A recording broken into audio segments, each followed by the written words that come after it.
Bài thơ Bó hoa tặng cô. Tác giả Ngô Quân Miện. Ngày mồng 8 tháng 3, chúng em đi hái hoa, mang về tặng cô giáo.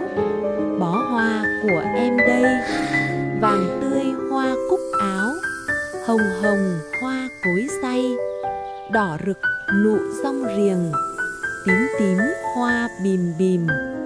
Dây tơ hồng em cuốn thành một bó vừa xinh.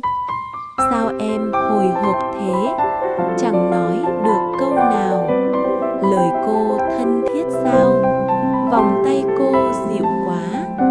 Có phải hoa nói hộ, cho lòng em xôn xao. Ôi chùm hoa bé nhỏ của đồng quê ngọt ngào.